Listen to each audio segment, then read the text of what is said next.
ராமகிருஷ்ண பரமஹம்சரோட சீடர்கள் எப்பொழுதும் காளி தேவிக்கு நெய்வேத்தியம் படைப்பாங்க. அப்போது ஏராளமான எறும்புகள் நெய்வேத்திய தட்டில் ஏறி சாப்பிட ஆரம்பிக்குது.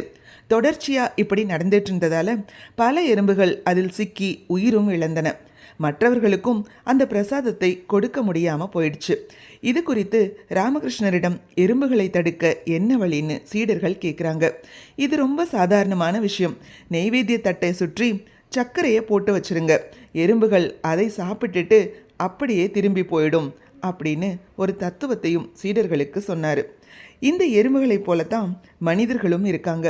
உயர்ந்த லட்சியங்களை அடைய வேண்டும் அப்படின்னு அவங்க மனசுக்குள்ள எண்ணம் இருந்தாலும் இதனிடையே கிடைக்கிற சின்ன சின்ன இன்பங்களுக்காக லட்சியத்தையே மறந்து போயிடுறாங்க.